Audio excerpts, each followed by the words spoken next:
जरा सोचिए, क्या हो अगर एआई सिर्फ सवालों के जवाब ना दे, बल्कि आपके लिए सच में काम करे। देखिए, हम में से ज्यादातर लोग एआई को बस एक सिंपल से चैटबॉट की तरह ही यूज करते हैं, पर उसकी असली ताकत वो तो कहीं और ही छिपी है। तो आज हम यही देखने वाले हैं कि कैसे बस एक छोटा सा माइंडसेट शिफ्ट, एक छोटी सी सोच में तब्दीली एआई को एक जबरदस्त डिजिटल एम्प्लॉय में बदल सकती है। एक ऐसा एम्प्लॉय जो आपके मुश्किल से मुश्किल काम भी चुटकियों में ऑटोमेट कर दे। पता है, एक्सपर्ट्स का क्या मानना है कि अगर एआई को सही ढंग से इस्तेमाल किया जाए ना, तो हमारे जो नॉलेज वाले काम होते हैं उनका 90% हिस्सा ऑटोमेट हो सकता है। जी हाँ, 90%। मतलब रिसर्च करना, डेटा को एनालाइज करना, लंबी लंबी रिपोर्ट्स लिखना, ये सब।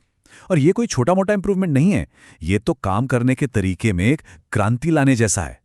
तो सवाल यह है कि इस 90% की पावर को अनलॉक कैसे किया जाए। इसकी चाबी क्या है? ये सब शुरू होता है एक बहुत ही बुनियादी सोच के बदलाव से। हमें एआई को सिर्फ एक सवाल जवाब करने वाली मशीन समझना बंद करना होगा और उसे अपनी टीम के एक मेंबर की तरह देखना शुरू करना होगा।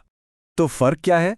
देखिए, एक तरफ तो है वो नॉर्मल चैटबॉट वाली बातचीत, एक सवाल पूछा, एक जवाब मिला, काम का है पर इसकी एक लिमिट है। लेकिन दूसरी तरफ है एक डिजिटल एम्प्लॉय का कॉन्सेप्ट। ये एक ऐसा एआई है जिसको कॉन्टेक्स्ट दिया जाता है, टूल्स दिए जाते हैं और एक गोल बताया जाता है।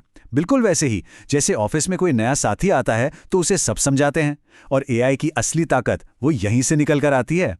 इस नए फ्रेमवर्क में हम इस एआई को कहते हैं एजेंट। एक एजेंट सिर्फ जवाब नहीं देता, वो एक्टिव होकर काम करता है।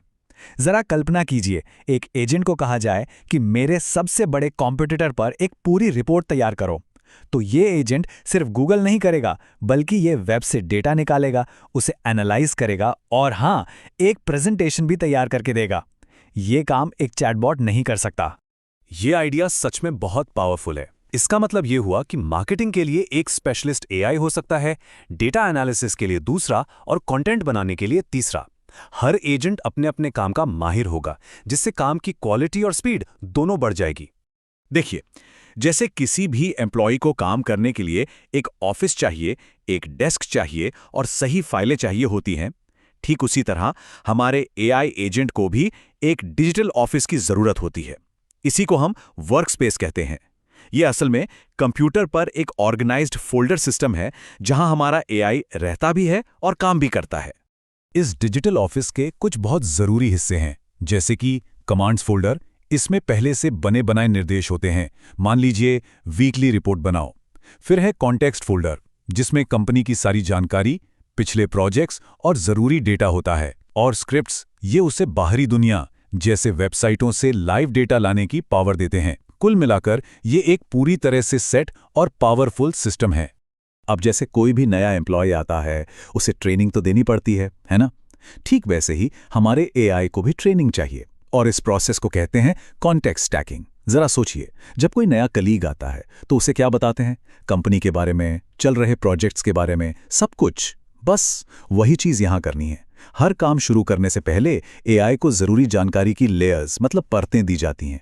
इससे क्या होता है, जो आउटपुट मिलता है ना, वो जेनेरिक या आम नहीं होता, बल्कि बिल्कुल सटीक और काम का होता है।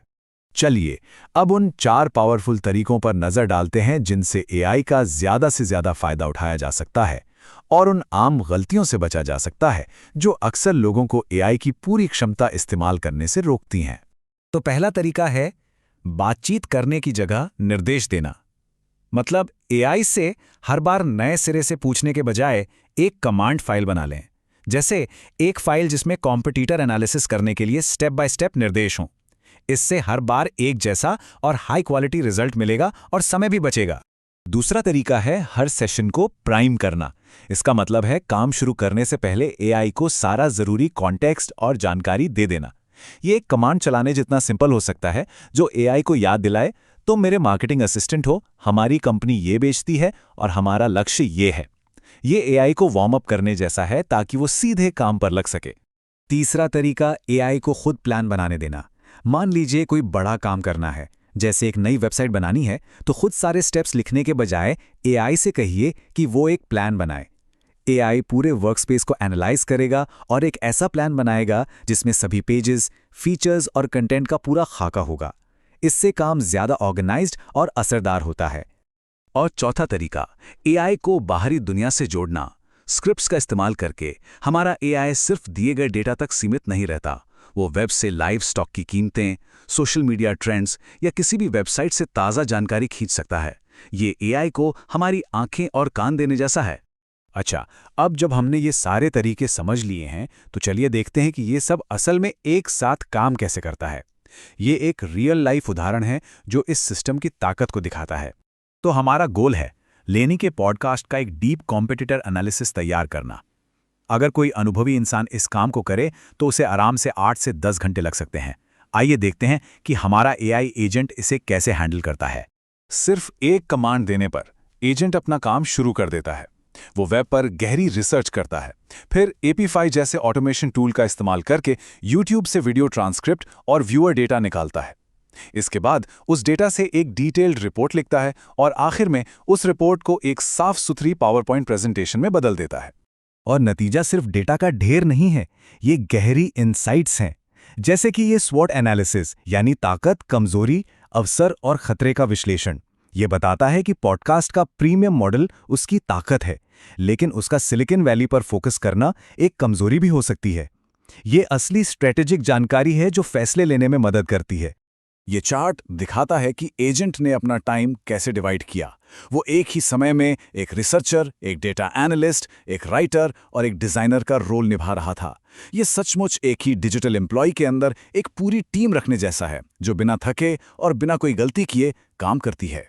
तो हमने देखा कि एआई को एक चैटबॉट की तरह नहीं, बल्कि एक डिजिटल कर्मचारी की तरह ट्रीट करके, उसे एक ऑर्गेनाइज वर्कस्पेस देकर और सही तरीकों से निर्देश देकर हम अपनी प्रोडक्टिविटी को कई गुना बढ़ा सकते हैं। तो अब सवाल ये है, इस नई सोच के साथ हमारे काम का कौन सा हिस्सा है जिसे ऑटोमेट किया जा सकता है?